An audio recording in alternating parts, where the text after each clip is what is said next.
Alors, ce midi, nous avons le grand plaisir d'accueillir Marie-Gilles Pelletier.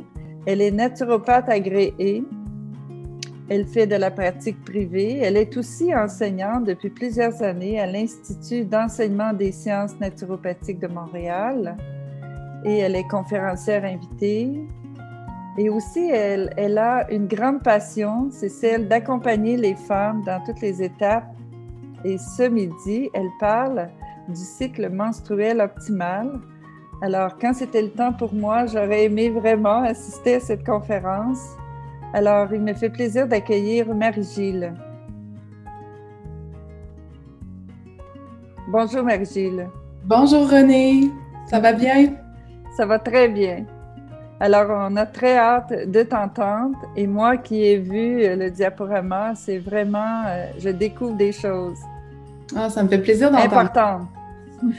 C'est effectivement très, très important, à mon avis, puis de naturopathe et de femme, de bien comprendre son cycle menstruel. Et à travers ma pratique en naturopathie, je me rends compte que bien, les connaissances par rapport au cycle sont vraiment à approfondir chez la plupart des femmes.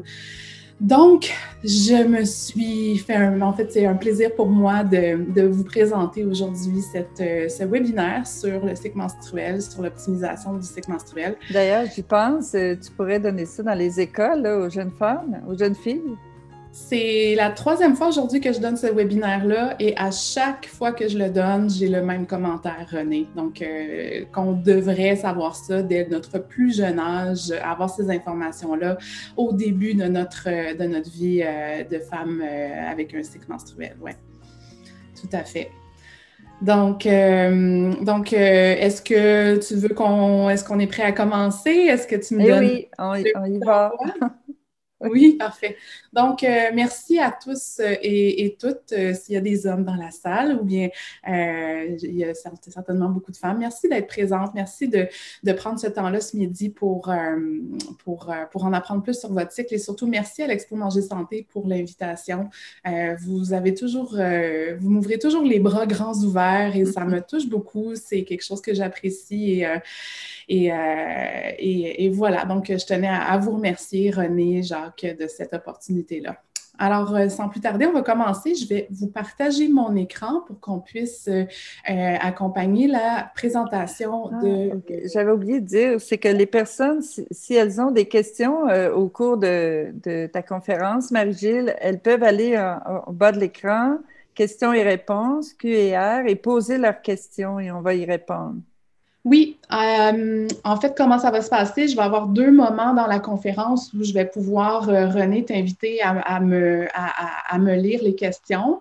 Il y a aussi des personnes qui ont posé des questions à l'avance, donc lors de l'inscription. Je les ai reçues et prises en note et au fur et à mesure que la conférence va évoluer, je vais faire des petits clins d'œil à ces questions-là, justement. Donc, commençons. Donc, 5 astuces pour un cycle menstruel optimal. Alors, comme Renée l'a mentionné tout à l'heure, je suis naturopathe agréée, membre de l'Association des naturopathes agréés du Québec. Aujourd'hui, l'essentiel de mon activité professionnelle se fait en pratique privée, en visioconférence, qui donne accès à une plus grande panoplie de femmes qui vivent un peu partout au Québec, en France. Et même les femmes anglophones aussi, j'ai une partie de ma clientèle qui est anglophone, donc ça nous amène à être beaucoup plus facilement en contact les unes avec les autres. Pour les personnes qui ont une préférence pour les bureaux, pour les rencontres en personne, j'accueille aussi des gens à Verdun, à Montréal. Comme Renée le mentionnait, j'enseigne la naturopathie à l'Institut d'enseignement en sciences naturopathiques et aussi, ça m'arrive de faire des conférences comme on voit aujourd'hui. Alors, ma mission est vraiment d'accompagner les femmes dans leur démarche vers une vitalité à la hauteur de leur potentiel. Au fur et à mesure que j'ai évolué dans ma pratique naturopathique, ça me frappait de plus en plus à quel point les femmes s'oublient, les femmes ne priorisent pas leur bien-être, leur vitalité. À mon avis, ça a des conséquences majeures sur toute notre société éventuellement, parce on est 50% de notre société société. Et lorsque les femmes se connectent avec leur nature cyclique et tous les éléments qui favorisent une bonne vitalité, à mon avis, lorsqu'elles expérimentent un bien-être optimal, elles peuvent tout accomplir. Donc, c'est vraiment sans limite. Ce qui fait que j'ai vraiment développé au fil de ma pratique une passion pour le féminin. Donc, en consultation, je rencontre des besoins au niveau du cycle menstruel. On travaille à harmoniser les hormones. On travaille aussi à optimiser le bien-être utérin, pelvien, la fertilité qui, soit dit en passant, touche aussi les hommes à 50%. Donc, ça, à ce moment-là, je vais travailler avec des couples.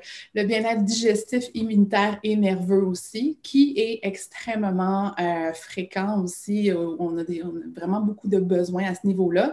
Et,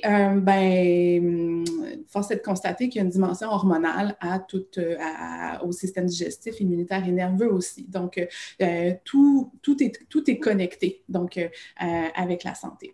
Ici, vous avez mes contacts. Vous pouvez me trouver sur Instagram, Facebook. Vous avez mon courriel, mon site web, marie-gilles-pelletier.com.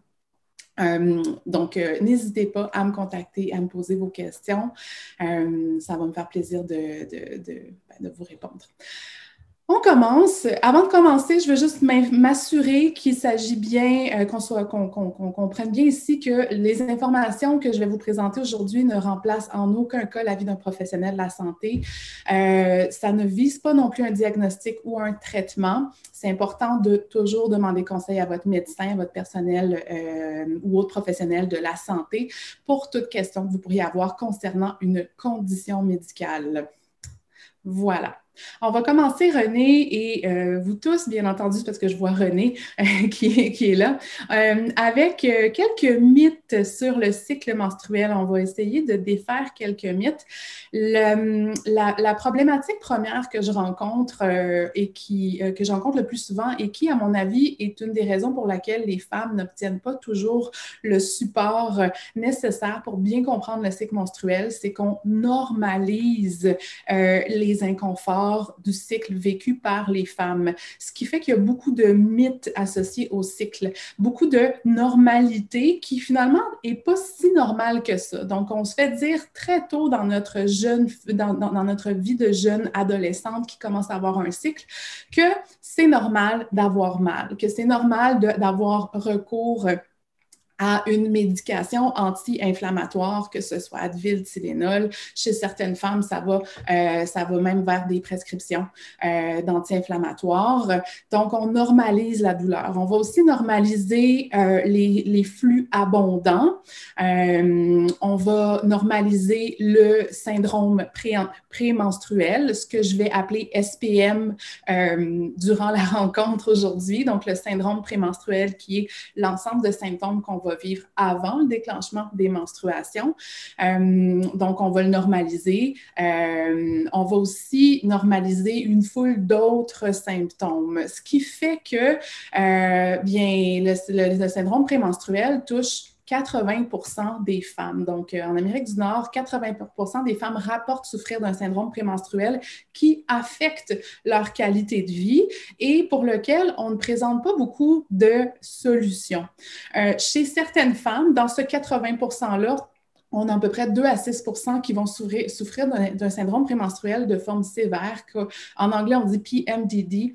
C'est en français la forme trouble dysphorique prémenstruel, qui est, soit dit en passant, qui fait partie du DSM-5, donc qui est récemment entré dans la liste des différentes pathologies de santé mentale, donc qui touche une petite partie de la population. La normalisation des symptômes menstruels amène malheureusement un délai, à mon avis, beaucoup trop long, donc inacceptable, avant qu'on puisse diagnostiquer l'endométriose. Donc, en moyenne, on a identifié qu'une femme souffrant d'endométriose va recevoir son diagnostic 10 ans après avoir commencé à expérimenter ces symptômes. Ce qui est extrêmement déplorable à mon avis, puisque les femmes souffrant d'endométriose, donc c'est pas banal, bien entendu, la souffrance, les douleurs, l'impact sur la qualité de vie est importante et souvent, bien, les femmes qui vont souffrir d'endométriose vont commencer à voir des inconforts apparaître dès leur adolescence. Ces inconforts-là vont souvent être répondus par une prescription de pilules de pilules contraceptives, ce qui fait que souvent, on va découvrir l'endométriose au moment de l'arrêt de la pilule lorsque ces femmes-là souhaitent devenir enceintes. Et ben, le problème, c'est que l'endométriose est un obstacle à la fertilité aussi, malheureusement. Donc, s'il y avait moins de normalisation, on pourrait prendre peut-être un petit peu plus au sérieux ces différents signes et inconforts-là qui mettent en péril la qualité de vie de tellement de femmes. Alors, par rapport au mythe, j'ai une question pour vous. Donc, vrai ou faux? Donc, la pilule contraceptive ou la contraception hormonale permet-elle de régulariser le cycle menstruel? Est-ce qu'elle nous amène vraiment à avoir un cycle plus régulier? Ah, on va avoir les résultats. Alors, 60% des participants ont répondu oui et 40% des participants ont répondu non. Alors, qu'en est-il? La réponse ici est faux. Alors, je sais que ça peut vous surprendre. Donc, 60% d'entre vous avez répondu vrai à cette question-là. Évidemment, c'est ce qu'on entend souvent. Donc, la contraception hormonale va venir régulariser le cycle menstruel. Par contre, il y a, en fait, le mode de fonctionnement de la contraception hormonale ne fonctionne pas à régulariser, c'est-à-dire remettre une régularité et et venir optimiser les différents niveaux d'hormones. Comment la contraception hormonale fonctionne? C'est qu'elle va remplacer notre production d'hormones. Donc, dans le fond, notre production d'hormones se situe dans les ovaires et tout simplement, on va venir supprimer l'activité de production d'hormones dans les ovaires lorsqu'il y a une contraception hormonale. Donc, par le fait même, on va supprimer l'ovulation. L'ovulation qui est l'événement principal du cycle menstruel. Et non, ce n'est pas les menstruations, c'est bien l'ovulation. Donc, tout le cycle menstruel sera remplacé, sera supprimé par la contraception hormonale. Je vous montre ici ce colaire des courbes régulières d'hormones durant tout le cycle menstruel. Donc, vous avez la ligne rouge qui est juste ici, qui démontre une courbe faisant référence à l'estrogène ou l'estradiol, qui est une forme plus spécifique d'estrogène qui va être produite dans les ovaires. Donc, pour une femme qui a un cycle menstruel, les fluctuations hormonales que vous voyez là sont nécessaires pour avoir justement l'événement, l'ovulation à mi-cycle, qui est si importante pour le cycle. La ligne bleue fait référence à la progestérone, qui est sécrétée uniquement après l'ovulation. Vous allez voir ce qu'il y en est tout à l'heure. Donc ça, c'est des fluctuations qui sont souhaitables, c'est des fluctuations dont votre corps a besoin pour mettre en place les différentes, pour profiter des hormones que vos ovaires produisent. Voici la courbe hormonale que l'on va observer lorsque nous sommes sous contraception hormonale. Alors, vous voyez que les différentes fluctuations sont complètement absentes et que l'ovulation n'est pas présente. Donc, on ne peut pas dire que la pilule contraceptive ou autre contraception hormonale régularise le cycle. On va mettre en pause le cycle menstruel, ce qui peut justement améliorer certains symptômes vécus par certaines femmes. Et là, comprenez-moi bien ici, je ne suis pas contre la contraception hormonale. Bien entendu, je reconnais tout à fait toute l'émancipation des femmes qui a suivi l'intégration de la contraception hormonale dans le dernier siècle et je considère que c'est un moyen de contraception qui est tout à fait valable. Par contre, ce que j'observe, c'est qu'aujourd'hui, on utilise de plus en plus et toujours plus la contraception hormonale pour régler certains inconforts ou problèmes associés au cycle menstruel. Et c'est là où, bien, tant que la prise de la contraception est là, oui, possiblement que la problématique va être allégée. Par contre, lors de l'arrêt de la pilule, comme par exemple lorsque les femmes veulent avoir un bébé, ben, les problèmes reviennent et souvent sont amplifiés. Donc, on n'a pas nécessairement quelque chose qui nous offre une solution à long terme ici. Et aujourd'hui, mon objectif, c'est vraiment de vous prodiguer une meilleure compréhension du cycle pour que vous puissiez suivre le tout et mieux vivre votre cycle menstruel. Bien entendu, les conseils que je vais vous prodiguer aujourd'hui, si vous êtes sous contraception hormonale, vous pouvez tout de même les appliquer. Ça va être des astuces qui vont être aussi intéressantes pour vous et qui vont aussi, si vous considérez un arrêt de la contraception hormonale éventuellement, justement pour retrouver votre cycle fertile, ça va aussi supporter votre vitalité et votre bien-être au moment de l'interruption. Donc, ça vous concerne aussi, même si en ce moment, vous êtes sous contraception hormonale. Donc, moi, dans ma pratique en naturopathie, les femmes qui viennent me rencontrer vont souvent m'exprimer que leur cycle menstruel est un obstacle à leur qualité de vie. Donc, on va voir souvent des syndromes prémenstruels importants, que ce soit physique ou psychologique. On va observer aussi beaucoup de fatigue, de constipation, de spotting aussi avant les menstruations, donc des pertes sanguines ou des pertes brunâtres avant les menstruations. Ça peut être quelques jours avant les menstruations jusqu'à une semaine avant. On va voir ça tout à l'heure. Ça peut être des règles abondantes, des caillots, des douleurs menstruelles qui nécessitent la prise d'anti-inflammatoires et des cycles irréguliers ou une absence de cycle qu'on appelle l'aménorrhée. Donc, lorsque le cycle menstruel devient un obstacle à la qualité de vie, ce que j'aime dire aux femmes, c'est que ton corps te parle. Alors, non, tous ces symptômes-là que vous avez vus ne sont pas normaux. Ce sont des signaux, ce sont des messages que ton corps t'envoie pour identifier certains besoins, pour exprimer plutôt certains besoins. Bien, c'est ça qu'on va regarder aujourd'hui. Donc, mais pour bien comprendre ces messages-là, il faut comprendre notre cycle, il faut comprendre notre nature cyclique. Ça va nous permettre de comprendre ce qui perturbe le cycle menstruel et mieux comprendre comment les astuces pour optimiser notre cycle fonctionnent. Voilà. Donc, Renée, est-ce qu'il y a des questions? Pour l'instant, non. Pour l'instant, non. Parfait. Alors, je vais continuer. Si vous avez des questions sur ce qu'on vient de voir ensemble, on va les prendre tout à l'heure. Inquiétez-vous pas, ça s'en vient. Alors, le cycle, moi, je me souviens au secondaire, on a eu peut-être 1 heure dans un cours d'éducation à la santé sexuelle, 1 heure sur le cycle menstruel, puis ça a été tout. Donc, comme on disait tout à l'heure, ce serait bien qu'on ait un petit peu plus d'informations dès l'adolescence. Ici, je vous présente une citation d'une endocrinologue de la reproduction canadienne qui est directrice scientifique du Center for Menstrual Cycle and Ovulation Research, qui est basé dans l'Ouest canadien, en Colombie-Britannique. Et Jerilyn Pryor, elle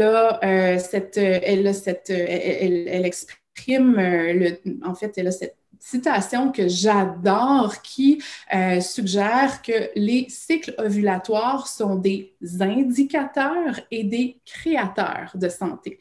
Donc, pour les femmes, ovuler, avoir un cycle qui nous permet d'ovuler et l'ovulation régulière est un indicateur de santé. Et pour être en santé optimale, nous avons besoin des hormones qui sont créées lors de l'ovulation ou pour l'ovulation. Et donc, ces hormones-là vont être créatrices de santé. Je ne sais pas si vous le saviez, mais les femmes ne fonctionnent pas sur un rythme de 24 heures comme les hommes. Hein? Donc, les hommes ont toujours leur testostérone qui est plus élevé le matin, puis là, ça descend un petit peu dans la journée, puis ça recommence à tous les jours. Ils ont un cycle circadien. Leur énergie fonctionne sur un cycle circadien. Le problème, c'est que notre société aujourd'hui voudrait bien que les femmes soient aussi fonctionnelles que les hommes et fonctionnent elles aussi sur un cycle circadien. Par contre, nous, on a un cycle différent. On fonctionne sur un cycle infradien. Alors, pensez par exemple au cycle des 4 saisons qui évolue sur une année. Donc, notre cycle féminin infradien est un peu comme une succession des 4 saisons. Nos 4 saisons intérieures. Puis c'est ça qu'on va voir ensemble, notre fameux cycle infradien. Un cycle menstruel considéré comme régulier va avoir une durée d'environ 24 à 34 jours et à travers ce cycle de 24 à 34 jours, on va passer par nos 4 saisons. On va avoir la phase menstruelle, qui est notre hiver intérieur. Ensuite, on va avoir la phase folliculaire, qui est notre printemps intérieur. On va avoir la phase ovulatoire, qui est notre été intérieur, et la phase lutéale, qui est notre automne intérieur.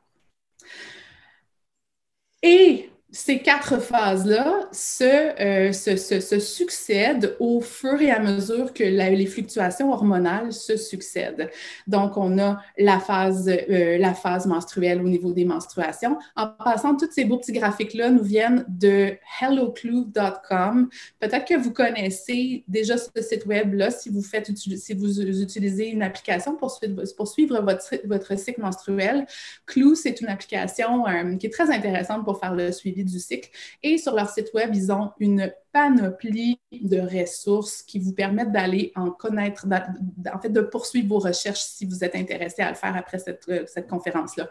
Donc, je me suis permise d'aller chercher leurs graphiques parce qu'ils sont très clairs, sont cute et sont efficaces. Donc, si je reviens ici, donc, la phase menstruelle avec les menstruations, on voit que les hormones sont toutes pas mal très basses. La phase folliculaire qui précède l'ovulation et ensuite la phase lutéale qui ensuite précède les menstruations. On va toutes les voir, mais je veux vous montrer justement les différentes fluctuations hormonales. On connaît l'estrogène et la progestérone qui sont ici en bleu-vert et en bleu foncé.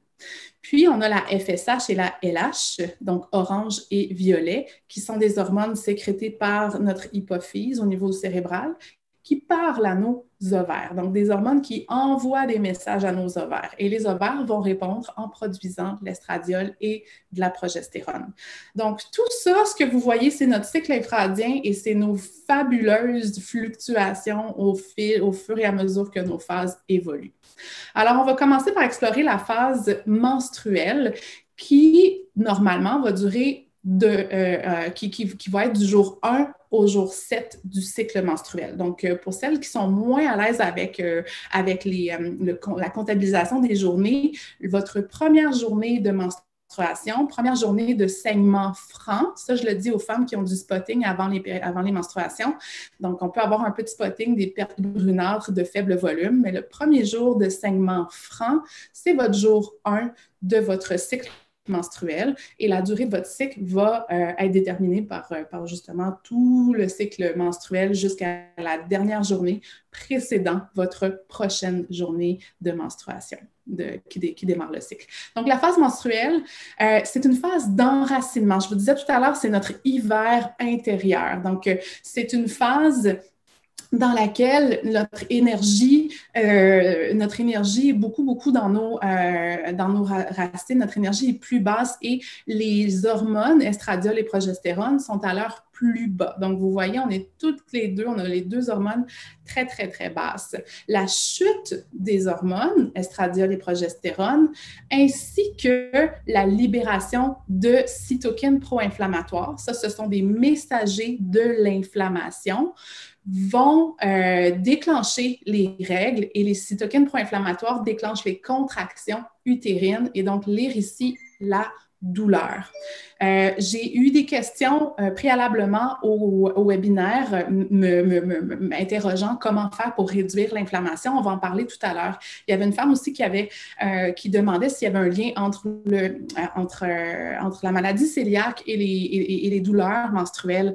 Bien entendu, la maladie cœliaque, c'est un contexte un petit peu plus compliqué, mais souvent, il va y avoir une plus grande réaction d'inflammation systémique dans le cadre de la maladie cœliaque, ce qui peut faire en sorte que l'inflammation déclenchée lors de la phase menstruelle soit ressentie de manière beaucoup plus importante. Donc oui, il peut y avoir un certain lien entre les deux. Et souvent, si vous avez arrêté le gluten de manière vraiment, vraiment stricte, aucun résidu de gluten dans votre alimentation, mais vous allez voir un lien aussi avec la réduction possible des douleurs menstruelles. Alors, à la phase menstruelle, souvent j'ai la question, mais qu'est-ce que c'est des règles normales, Marie-Gilles? Comment on fait pour savoir si on est dans la norme? Évidemment, on est toutes différentes, on a tous un corps différent, mais on va identifier que des saignements d'une durée de 4 à 7 jours sont dans la norme, que les pertes sanguines d'environ 50 millilitres sont dans la norme. À titre d'indication, si vous ne calculez pas votre volume avec une coupe menstruelle, pour un tampon régulier, on va avoir une absorption maximale de 5 millilitres par tampon régulier. 3 millilitres pour un tampon léger, là. Parmi les menstruations, en fait, ce qui caractérise les menstruations normales aussi, c'est que les symptômes prémenstruels peuvent être là, mais ça doit être léger et bref. Et idéalement, on ne devrait pas les voir arriver, nos menstruations. Donc, on ne devrait pas voir que notre qualité de vie, que notre énergie ou notre humeur est largement affectée par un syndrome prémenstruel. Si ça arrive le jour d'avant, on considère que c'est quand même encore dans la norme. La douleur, bien entendu, je l'ai dit tout à l'heure, être menstruée, c'est une réaction inflammatoire, donc la douleur devrait être tolérable, ne devrait pas nous amener à consommer des anti-inflammatoires. Tolérable ou bien soulagée par une bonne bouillotte chaude ou un sac magique au jour 1, ça aussi, ça rentre dans ce qu'on considère comme la normalité. Alors moi, j'aime beaucoup l'énergie de chacune des phases. Et donc, la femme menstruelle va être dans une phase qui favorise beaucoup l'introspection, le lâcher-prise aussi, le relâchement des résistances. Durant la phase menstruelle, il est temps de se reposer, d'amener plus de calme dans notre environnement si c'est possible, de ralentir et surtout de s'écouter et honorer ce rythme plus lent. Donc, à quand des vacances menstruelles? Je lance ça dans l'univers, là, peut-être que vous riez de votre côté de l'écran, là, en voyant pas ça très possible, mais voilà, donc dans cette énergie-là, ce serait tout à fait indiqué de prendre au moins le jour 1 ou le jour 2 de repos ou d'alléger votre horaire durant ces premiers jours de menstruation-là, parce que votre énergie est beaucoup plus basse, vous êtes dans votre hiver intérieur, d'accord? Heureusement, cet hiver intérieur-là, en général, va durer environ 7 jours. Et là, quand on arrive dans la phase folliculaire, notre printemps intérieur, on va identifier cette phase-là comme étant du jour 7 au jour 13. Là, ici, parmi les jours, c'est un peu calqué sur un cycle textbook, on va dire, d'une durée de 28 jours. Bien entendu, je suis très consciente que ça se peut que ce ne soit pas votre réalité, un cycle de 28 jours. Donc, la phase folliculaire va avoir lieu jusqu'à temps qu'on entre dans la phase ovulatoire. Donc, si votre phase ovulatoire est autour du jour 20, mais ça va être dès l'arrêt des menstruations jusqu'à ce que vous entrez dans votre phase ovulatoire autour du jour 17, 18, 19, dans ces eaux-là. Alors ça, c'est notre printemps intérieur. Puis là, on le voit dehors, ça commence à bourgeonner, n'est-ce pas? Donc, on commence à avoir de plus en plus de petites feuilles qui bourgeonnent. Donc, la vie revient, la sève commence à recouler dans les arbres. L'énergie va culminer vers l'été éventuellement. Et donc, ce qu'on voit dans la phase folliculaire, c'est la montée de l'estradiol. Donc, dans la phase folliculaire, l'objectif étant de prendre un follicule, c'est-à-dire un ovocyte immature et de l'amener jusqu'à maturité pour éventuellement le relâcher dans les trompes au moment de l'ovulation. Et plus le follicule va maturer, plus il va y avoir production d'estradiol pour dire au cerveau, hey, là, on est bientôt prêt, l'ovocyte est bientôt prêt à ovuler. Donc, on a une montée d'estradiol ici. Regardez la progestérone, elle, on n'en parle pas encore. Donc, on ne produit pas de progestérone dans la première moitié de notre cycle. Alors, comme je disais, les follicules se développent pour atteindre maturité. Ici, on a une photo d'un ovaire et au niveau de la flèche, on voit les follicules primaires qui grossissent et grossissent. Et là, ben, à chaque cycle, on va en choisir un. Certaines femmes vont ovuler avec 2 ovocytes et s'il y a fécondation, bien là, il va y avoir plusieurs bébés. Donc, des fois, il y en a plus qu'un ovocyte, mais en général, il y a un ovocyte par ovulation. Et vous voyez, plus il grossit, plus il produit de l'estradiol pour justement amener le corps à déclencher toute la cascade hormonale associée à l'ovulation. Alors, la phase folliculaire, c'est une phase qui est teintée d'une énergie de créativité, d'ouverture aux nouvelles opportunités. C'est le temps de développer vos idées, vos projets, le fameux terme franglais brainstorm. C'est le temps de mettre toute votre créativité à l'œuvre. Et si vous avez déjà remarqué que vous n'êtes pas toujours égal dans votre niveau de créativité, tant au niveau de la rédaction qu'au niveau de la créativité artistique, au niveau des nouvelles idées pour votre entreprise, ben, c'est parce que, ben, en phase folliculaire, on est au top de notre énergie de créativité. Et cette phase-là, ben, elle mérite d'être exploitée à son plein potentiel, bien entendu, et elle va nous amener à la fameuse ovulation, donc l'événement culminant du cycle, qui est la phase ovulatoire. Dans un cycle de 28 jours, cette phase-là va être entre le jour 14 et le jour 16. Ça va durer environ 3 jours. Mais comme je vous disais, tout dépendant de votre cycle menstruel, vous allez avoir peut-être une ovulation un petit peu plus tôt ou un petit peu plus tard, dépendant du portrait. La phase ovulatoire, ben, c'est l'éclosion. C'est l'éclosion de l'été, de votre été intérieur. Les fleurs sont en éclosion, les fruits sont prêts à être récoltés. C'est aussi durant cette phase ovulatoire-là que l'estrogène sera à son point culminant dans tout le cycle menstruel. C'est ce message estrogénique fort et puissant-là qui va envoyer le message au cerveau de déclencher l'ovulation. L'estrogène, c'est une magnifique hormone. Je sais qu'on a tendance à ne pas l'aimer parce qu'on l'associe souvent à l'acné, on l'associe souvent au syndrome prémenstruel, mais en équilibre, l'estrogène, c'est une magnifique hormone. On l'appelle l'hormone Beyoncé. Donc, ça veut dire ici, vous connaissez Beyoncé, donc bien entendu, donc l'hormone Beyoncé, parce que c'est une hormone qui nous fait rayonner, c'est une hormone qui nous rend plus, qui nous donne une énergie de connexion avec les autres et qui rend notre peau plus belle, rayonnante, notre chevelure, bref, tout ça. Parce que ben, c'est dans cette phase-là aussi qu'on est fertile. Donc là, ici, on est dans la phase ovulatoire. On voit que l'ovocyte est expulsé de l'ovaire et s'en va faire son voyage vers l'utérus. Fait important à savoir, l'ovocyte va avoir une durée de vie de 24 heures seulement. Donc, après l'ovulation, nous sommes fertiles pendant 24 heures maximum. Tout de suite après l'ovulation, le follicule, c'est-à-dire l'enveloppe dans laquelle l'ovocyte était, se transforme en corps jaune. Et là, on va y arriver dans un instant. Le fameux corps jaune qui est ici, qui se transforme d'une certaine manière en une glande qui va produire la progestérone. Et comme je vous expliquais, la femme ovulatoire, elle est à son apogée de la communication, de ses capacités de collaboration en équipe. C'est dans cette phase-là aussi qu'on est fertile, on est rayonnante. Évidemment aussi, on a une énergie sexuelle à son apogée pour justement favoriser la fertilité si notre souhait est d'avoir une grossesse.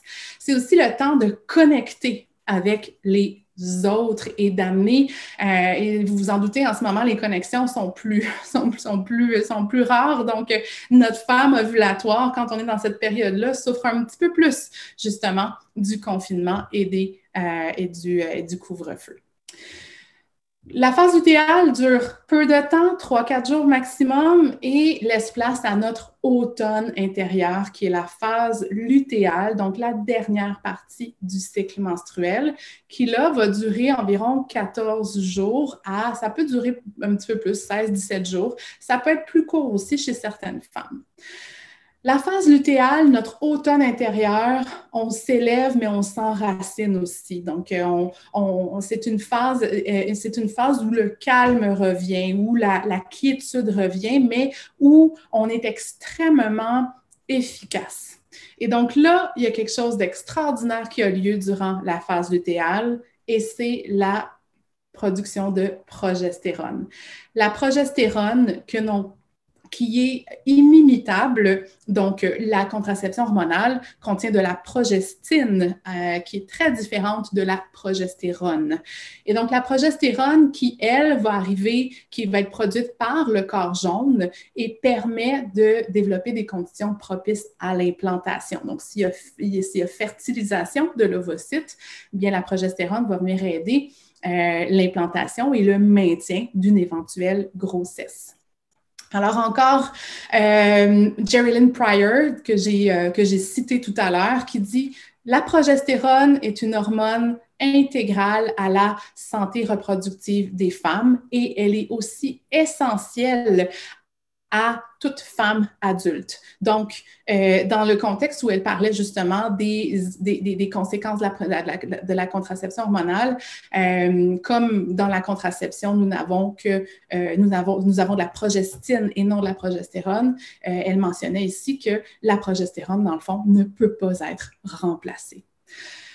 La phase lutéale, à la fin de cette phase-là, la chute de la progestérone et de l'estrogène va déclencher les menstruations, mais c'est aussi cette chute-là qui, si elle arrive un petit peu trop tôt dans la phase, va aussi déclencher les SPM, les syndromes prémenstruels. Ici, je ne parle pas du trouble dysphorique prémenstruel qui affecte 2-6% des femmes. La problématique est un petit peu différente, mais pour ce qui est des syndromes prémenstruels plus régulier, là, si on peut dire ça comme ça. Il s'agit d'une situation qui va être causée par la chute des deux hormones. Je pense que je vais juste revenir à ça. Donc, la fameuse chute qu'on observe à la fin ici à la fin de la phase lutéale, souvent qui va commencer à avoir lieu dans les 7 jours avant le déclenchement des règles.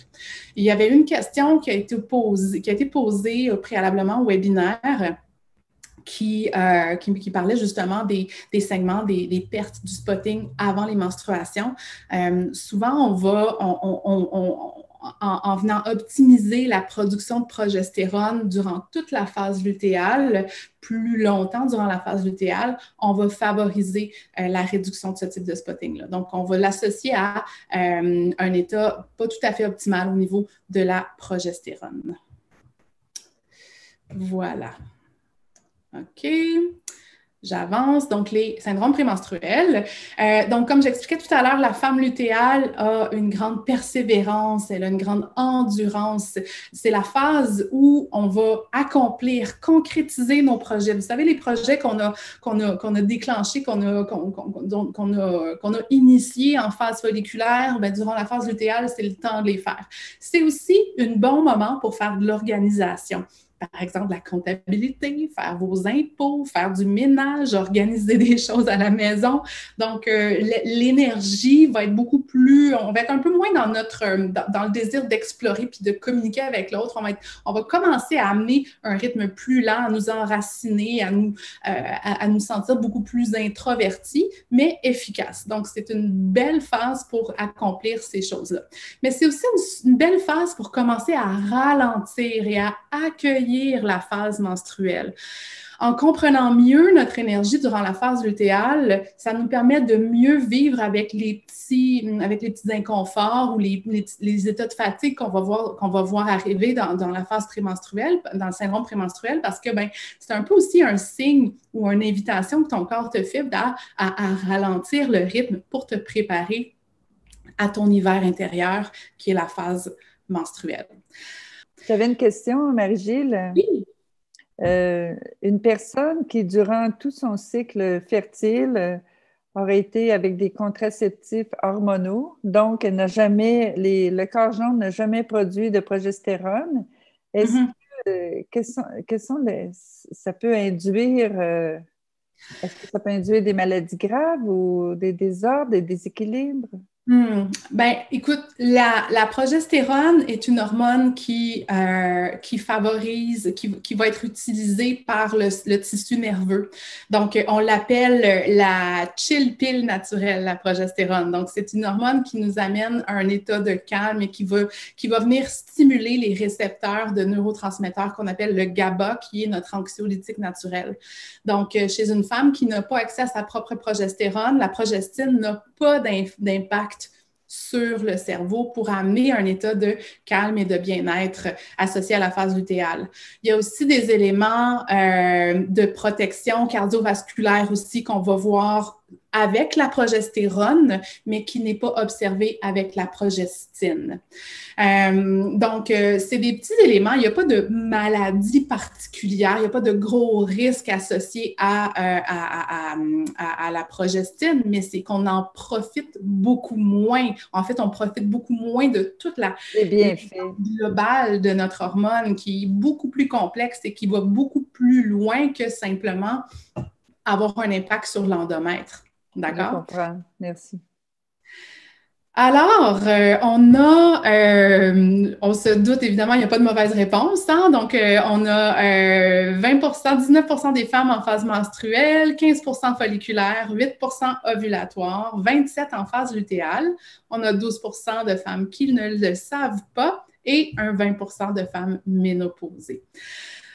Et donc, je ne sais pas si vous avez remarqué, mais au fur et à mesure de toutes les phases, on se rend compte qu'on est toutes complémentaires. Donc, dans une équipe de travail de femmes, c'est extraordinaire d'avoir une femme en phase menstruelle, une autre en phase folliculaire, une autre en phase ovulatoire et une autre en phase lutéale pour toutes se compléter, puis travailler, puis former une super équipe. Donc, j'espère que cette partie-là vous a aidé à mieux comprendre la richesse des différentes phases, puis comment aussi accueillir votre énergie cyclique. Parce que j'ai souvent la question, puis je l'ai eu aussi dans les questions avant le webinaire, j'ai souvent cette question-là de dire comment je fais pour mieux vivre mon SPM. La première chose, là, c'est de l'accepter puis de lâcher prise et d'accueillir, de laisser venir cette énergie de plus lente de fin de phase lutéale et de début de phase menstruelle. Bien entendu, je vais prendre les quelques minutes prochaines pour vous proposer certaines astuces. Je sais que le temps file. Est-ce que j'ai encore un peu de temps, Renée? Est-ce que ça va? Oui, il y a encore une quinzaine de minutes. Oui. Est-ce que tu avais une question avant que je passe à cette... Oui, il y a une question que tu vas peut-être aborder. Alors, la personne demande, pendant mon ovulation, ma Beyoncé intérieure est bien loin. OK. Je suis très fatiguée, même déprimée. Qu'est-ce qui peut causer cela? Il y a beaucoup de choses qui peuvent causer cela. Effectivement, ce dont je vais parler bientôt, ça risque d'être difficile pour toi, effectivement. Parce que, nous, les femmes, nous sommes beaucoup plus sensibles au stress. En fait, pour être fertile et pour ovuler, il faut absolument que le corps perçoive des signaux de sécurité. Et l'opposé de la sécurité, c'est le stress chronique d'autant plus. Mais les stress importants. Puis on s'entend que depuis 1 an, avec toute la pandémie, on vit du stress comme pas possible, puis c'est des changements, puis des adaptations et tout ça. Donc ça peut nous amener justement entraîner des cascades neuroendocriniennes qui favorisent un état de stress. Et quand le stress est là, l'ovulation peut être supprimée. Donc, si tu sens justement que tu n'as pas cette espèce de montée de Beyoncé intérieure lors de l'ovulation, peut-être justement que ton corps travaille très, très fort pour ovuler, mais qu'il y a trop de facteurs extérieurs qui ne favorisent pas cette ovulation-là. C'est sûr qu'aussi avec l'âge, à partir de 35 ans, on va commencer à avoir de plus en plus de cycles anovulatoires. Donc, on va avoir des menstruations régulières, mais parmi certains de ces cycles-là, il n'y en aura pas d'ovulation. Donc là, l'ovulation va commencer à être un petit peu plus parsemé, ce qui nous prépare éventuellement à la périménopause. Donc, ça peut commencer dès l'âge de 35 ans aussi. Donc, la première chose, c'est vraiment de nourrir ta sécurité intérieure. Donc, ovuler, c'est se sentir en sécurité. Puis, la première chose, c'est de prendre conscience de ces stresseurs, OK? Donc, être en mesure de les identifier et de ressentir l'effet parce que vivre sous stress, des fois, on ne s'en rend pas compte. Donc, la première chose pour optimiser l'ovulation, pour s'assurer d'ovuler, c'est d'adopter des pratiques calmantes quotidiennes. Et donc, gérer son stress, mais de manière préventive. N'attendez pas d'avoir la crise d'anxiété ou les palpitations pour faire votre méditation puis vos exercices de respiration. Pour ovuler régulièrement puis avoir des belles fluctuations hormonales associées à l'ovulation, à l'activité de vos ovaires, il faut penser à la prévention, les femmes, pour pouvoir faire en sorte que notre corps se dise « Wow, OK, ça fait un bon 2 mois que je me sens en sécurité. Là, je suis prêt à initier des fluctuations hormonales saines visant l'ovulation. » Manger suffisamment et régulièrement. Ça, c'en est un autre que je vois souvent. Donc, la fameuse culture de la diète, manger pas assez de calories, manger pas suffisamment d'hydrates de carbone aussi, peut être un incitatif perçu par le corps comme étant un facteur de stress. Donc, c'est important de manger ces hydrates de carbone pour ovuler. Donc, je sais qu'il y a certains régimes et autres qui vont supprimer carrément les glucides. Dans certains cas, ça peut être intéressant. Bon, je ne vais pas aller là-dedans, mais pour ovuler, pour la fertilité, pour un cycle menstruel, c'est pas ma préférence. Manger régulièrement aussi. Donc, il y a une grosse mode en ce moment de sauter le petit déjeuner, le fameux jeûne intermittent. Ça non plus, c'est pas du tout ma préférence pour favoriser un cycle sain. Soigner son sommeil, s'entraîner, donc l'activité physique aussi selon les phases du cycle. Vous faites votre sport, vous avez votre routine, bien, ça se peut que votre sport devienne un stress pour votre cycle. On va le voir dans la prochaine diapo. Prioriser le contact avec la nature et s'hydrater. Donc, c'est vraiment des éléments de base pour la santé. Là, je suis pas mal certaine que je vous apprends pas grand-chose là-dedans, mais elles sont essentielles. On ne peut pas travailler à optimiser le cycle menstruel, à améliorer les SPM, à optimiser l'ovulation sans ces éléments de base-là. Un petit point sur l'entraînement. S'entraîner peut peut favoriser les fluctuations harmonieuses au niveau du cycle, mais des fois, ce n'est pas tout à fait le cas. Et surtout quand on a tendance à faire du gros cardio à tous les jours, du gros HIIT, du power yoga, du bootcamp, c'est super durant notre ovulation, ce type d'entraînement-là. Par contre, après l'ovulation, le corps est extrêmement plus sensible à ce type d'effort-là. Alors, durant la phase lutéale, on va vouloir privilégier surtout yoga, pilates, musculation, donc moins de cardio, moins de gros entraînements où on se dépasse. Te dépasser en phase folliculaire et durant l'ovulation, aucun problème. À l'automne et à l'hiver intérieur, on prend ça un petit peu plus relax. Deuxième élément aussi qui peut perturber ton cycle menstruel et surtout en ce qui concerne les symptômes associés au cycle comme le SPM, comme l'acné et autres, c'est les perturbateurs endocriniens. Donc, les femmes, là, on vit dans un environnement qui ne favorise pas l'équilibre hormonal. Et l'une des premières choses que vous devriez considérer, c'est d'éviter les BPA, de manger le plus bio possible, d'éviter les phtalates, les parabènes, le téflon, le triclosan dans le dentifrice, les fragrances aussi dans les parfums. Donc, les trucs simples pour vous amener à réduire votre exposition et chaque geste compte, OK? Donc, même si vous n'êtes pas capable de tout faire ça en même temps, je comprends très bien, mais chaque petit geste va amener ses effets. Donc, réduire le plastique, manger bio, cuire dans l'inox, la fonte, éviter les parfums, choisir des produits ménagers naturels et les cosmétiques naturels et non parfumés pour éviter les phtalates, parabènes et compagnie.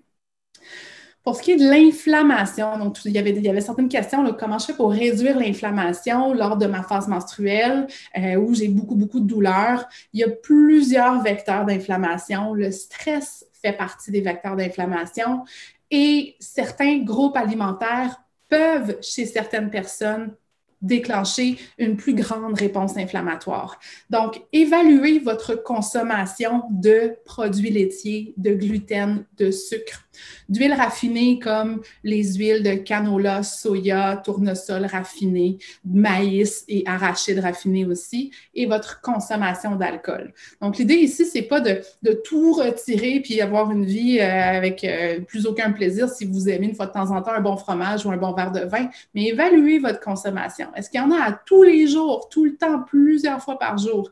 Est-ce que c'est possible de réduire? Plus vous allez faire des petits pas vers ça, meilleur, plus équilibrée sera la réponse inflammatoire et donc, il va y avoir des beaux... vous allez pouvoir observer des améliorations au niveau menstruel. Réduire l'inflammation avec des aliments. Il y avait une question sur le seed cycling aussi, c'est-à-dire de consommer des petites graines de manière cyclique au fil des phases. Personnellement, je n'ai pas vu encore d'études qui viennent suggérer l'efficacité de cette méthode-là, mais la consommation de petites graines de lin, de chia, de chanvre, sésame et citrouille vont apporter les bons gras et les nutriments, certains minéraux nécessaires à l'ovulation, la santé hormonale. Donc, c'est définitivement des aliments que j'aime voir dans l'assiette. Les petits poissons gras aussi, si vous mangez des poissons comme les sardines et les maquereaux dans l'huile d'olive, des épices anti-inflammatoires à volonté. Mes 3 favoris sont le curcuma de gingembre et le romarin. Donc, à volonté dans vos plats salés, dans vos plats sucrés. Vous pouvez vous faire aussi une belle infusion de romarin, donc qui va aussi aider la circulation au niveau utérin tout en réduisant l'inflammation. Je sais que vous avez eu beaucoup de webinaires sur la flore intestinale, donc je vais passer rapidement, mais sachez que le métabolisme estrogénique est dépendant d'une flore optimale. Donc, les antibiotiques seulement lorsque c'est nécessaire. Encore une fois, je ne suis pas contre les antibiotiques, mais assurez-vous de soigner votre flore. Si vous en prenez des antibiotiques, assurez-vous de soigner votre flore durant avec des probiotiques. Des aliments fermentés aideront aussi à soigner votre flore intestinale. Les graines de lin chia, les aliments comme l'ail, le thym et l'origan aussi aideront à soigner la flore intestinale. Et si vous avez aussi des aliments qui sont très intéressants pour améliorer le métabolisme et les biotransformations de l'estradiol, qui peut causer justement plus de SPM et d'acné menstruelle lorsque ça se passe moins bien, les crucifères sont votre famille de légumes à retenir. Donc, les crucifères, sinon beaucoup d'antioxydants, des protéines, les noix de Brésil et la levure alimentaire seront très aidantes. Et oui, j'aurais aimé ça avoir un peu plus de temps pour en parler, mais c'est un sujet qui est tellement vaste et le temps est, en fait, 1 heure, c'est court finalement. Les messages hormonaux avec les phytoestrogènes qu'on trouve dans le soya biologique fermenté, dans les pois chiches, les haricots mung, les graines de lin, la sauge aussi, peut aider. Donc, il y a souvent cette confusion-là, donc éviter le soya à cause des phytoestrogènes. Les phytoestrogènes sont harmonisant pour vos hormones. Alors, surtout si, en fait, c'est important de choisir votre soya biologique. En cas d'une intolérance particulière, je peux comprendre, mais n'évitez pas de manger du soya parce que vous avez peur des phytoestrogènes. Ce sont des molécules qui sont harmonisantes. Je sais que je suis passée vite sur ces outils-là, mais j'ai conçu un beau guide que vous allez pouvoir télécharger gratuitement, qui vous rappelle tout ce que je viens de vous présenter ici, qui vous donne les listes et compagnie. Donc, il suffit d'aller, on va vous donner un lien, il suffit d'aller cliquer sur ce lien-là pour télécharger gratuitement votre guide et colliger tous ces conseils-là que j'ai malheureusement dû voir un petit peu plus rapidement. C'est sûr que quand les déséquilibres au niveau du cycle sont un petit peu plus compliqués, vraiment, je vous invite à considérer la naturopathie pour vous aider à trouver la cause de la cause de la cause. J'offre aussi le service d'appel découverte gratuit. Vous pouvez aller sur mon site web, sur marie-gilles-pelletier.com pour accéder, pour pouvoir réserver votre appel découverte, voir si la naturopathie, c'est pour vous, mieux comprendre mes services, en savoir plus sur les modalités de mes services aussi. Donc, marie-gilles-pelletier.com pour réserver votre appel découverte gratuit. Voilà, merci beaucoup. Merci beaucoup, Marie-Gilles. Il y avait quelques questions rapidement, là. Oui. Est-ce que le café peut avoir une influence sur l'état des menstruations? Je te l'ai dit en rafale, là. Puis les tampons du commerce sont-ils néfastes? Mm-hmm. Et ensuite, Mme Kat demande que signifient les night sweats quelques jours avant les menstruations? OK, donc pour le café, bon, il y a plein d'informations sur le café, il y a des positions très variées. Je vous dirais que la première chose que je conseille pour le café, c'est d'éviter une consommation de plus de 2 tasses de café par jour et prenez votre café après avoir mangé et non à jeun, avec rien sur l'estomac. Donc, c'est des petits trucs qui vont vous aider à mieux métaboliser la caféine. La caféine va avoir moins d'impact sur l'organisme. Et en ayant du café bio et équitable, il n'y a pas de pesticides, de résidus de pesticides. Aussi, la qualité est très importante. C'est la même chose pour les tampons. Donc, avec les tampons non bio, en fait, le coton qui est utilisé pour les tampons va être extrêmement contaminé aux pesticides et aux herbicides. Et lorsqu'on insère ça au niveau vaginal et qu'on le laisse pendant quelques heures au niveau vaginal, ces pesticides-là entrent en contact avec nos muqueuses. Il peut y avoir une absorption de certains résidus de pesticides. Donc, à choisir bio le plus possible. Pour les night sweats, pour les bouffées de chaleur nocturnes, évidemment, c'est surtout associé à certaines fluctuations hormonales durant la phase lutéale qui sort un peu du cadre ici, mais effectivement, il y a certaines fluctuations qui ont lieu, qui pourraient être améliorées ou qui pourraient être accompagnées, par exemple, par l'intégration des aliments riches en phytoestrogènes que j'ai nommés tout à l'heure, le soya bio, les graines de lin, le pois chiche, haricot mung et autres. Là. Donc ça pourrait aider. Si ce n'est pas suffisant, je vous invite à consulter en naturopathie pour supporter tout. Oui. Alors, merci infiniment, Marie-Gilles. Ce fut fort intéressant, vraiment. Là. Il faut vraiment donner ta conférence dans toutes les commissions scolaires, ça c'est certain, pour les adolescents, de se comprendre. Et tous les aliments que tu mets de l'avant, il est certain que ça améliore le cycle menstruel, mais ça améliore tellement de choses dans notre vie. C'est protecteur à plein de niveaux. Alors, c'est gagnant sur toute la ligne. Oui. Alors, ce fut vraiment fort intéressant. Merci infiniment.